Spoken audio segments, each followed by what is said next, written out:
So today we have a very serious theme in our readings. It's one of accountability. Now, we have all lamented the shortage of priests that we have and the decreasing number of people attending Mass. But we have not really talked much about what we can do about it. Personally, I believe Jesus gives us the answer in the gospel today. There's an old saying, "It takes a village to raise a child." This certainly rang true during my childhood. I remember when little old Mrs. Presta next door saw me get hurt in the backyard, and she called my parents to let them know that I needed help. I remember when Mr. Cavato called my parents on the phone and told them that there had been an incident with the neighbor boy, and that they needed to understand the details of what had happened so they knew how to deal with me. I remember being in the neighborhood, and I remember there being kids all over the place. There was always someone to play with each day. But times have changed, haven't they? We no longer see those neighborhoods full of kids.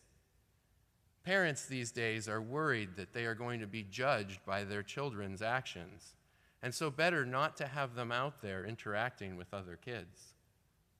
Also, parents are worried that there's going to be negative influences from the kids in the neighborhood, so better not to have them interact with each other. Have them stay home where they're safe. If a neighbor corrects a child or approaches the parent's response often is, "Well, my child would never do that," or "How dare you correct my child?" We live in a very different world than we used to. Neighborhoods full of kids have been replaced by fences, and individualism and privacy are the chief concerns of our world. I'm not sure if it is the village that has changed or if it's the children that have changed. As a church, we wonder why our children grow up and are no longer faithful, no longer attend Mass. We know that we send them to Catholic schools and we send them to public schools where they receive religious education on Sundays. But we need to wake up and realize that the village has changed. Times have changed. No longer is it enough to rely just on their religious instruction for them to be kept faithful to their Catholic faith. Now, don't get me wrong. The Catholic schools and the religious educators do a great job teaching the faith to our children. But children need to learn by example. And so it doesn't do them any good to have all that instruction if they don't see the faith being lived in the lives of all those around them. In our current culture, that's very difficult for them because, as I mentioned, they don't have these influences around them anymore. They're isolated. And so it's important that as parents, we realize that our kids need that example. And unfortunately, because the village is not what it once was, that responsibility falls even more on parents these days. And unfortunately, parents are so busy with life and overwhelmed by their circumstances, often they forget that they are being that example to their children, and their children are watching how they live. But as Jesus tells us in the gospel today, in the Gospels, Jesus tells us many times, "Be not afraid."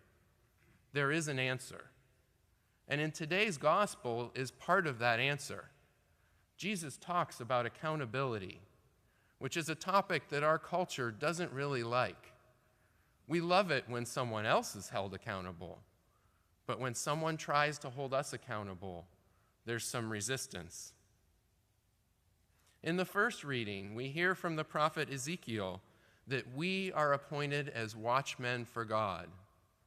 We are not guarding a fortress. We are guarding our souls and the souls of our families. And we are the watchmen who must make sure that both ourselves, our neighbors, and our children all have that example of faith. In the second reading, St. Paul tells us, "Love your neighbor as yourself." It's important that when we hold each other accountable, that we do it in love.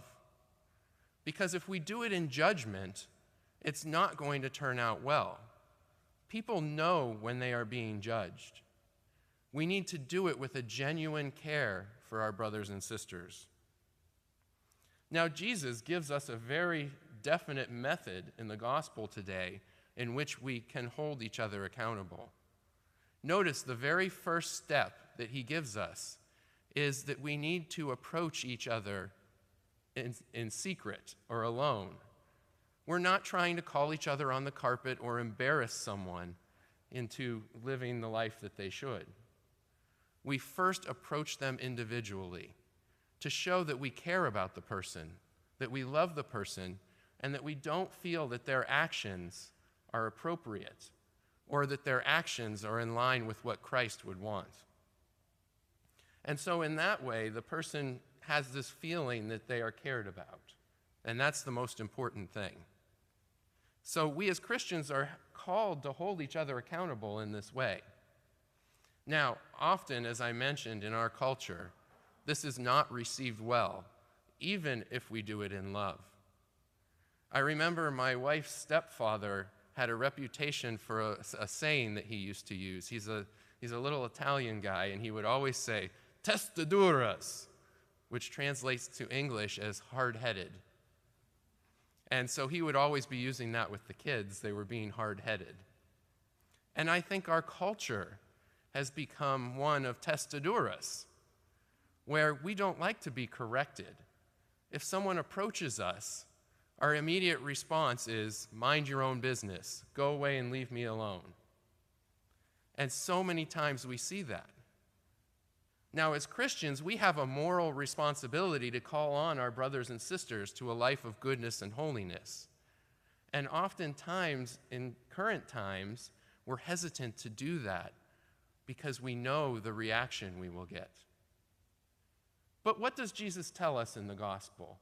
He says, do not stop there. If you are turned away from your brother when you tell him that he has sinned, you go and get witnesses to come back and testify to the facts.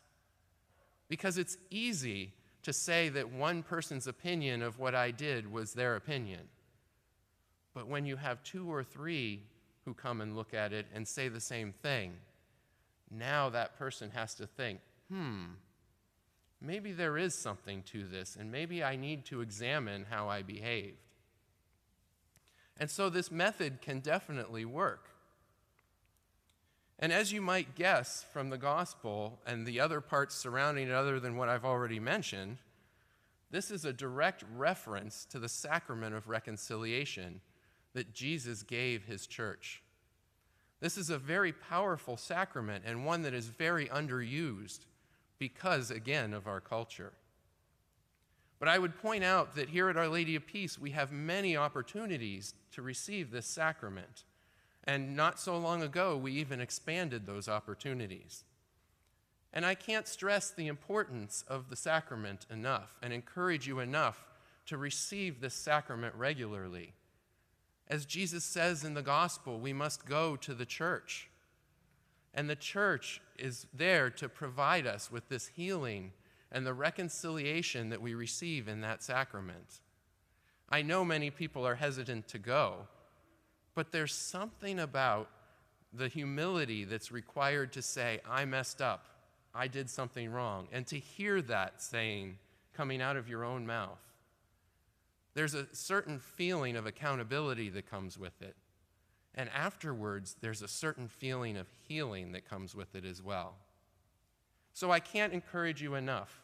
If you have not taken advantage of the sacrament of reconciliation recently, do so. It's such a healing sacrament and an important one for us as Catholics to receive regularly. But going back to holding each other accountable for a moment, I want to give you an example because it might not play out exactly just hearing the method that Jesus gives us. So let's say, for example, Deacon Joe was very rude to Father Rich. And let's say John witnessed this and came up to Deacon Joe and said, you really shouldn't treat Father Rich like that. He's nothing but good to you. That was very rude, and it was not very nice to treat someone who treats you so well in that way. Now, Deacon Joe, being a testadura, could say, "Go pound salt, John, mind your own business." And that's a very possible outcome.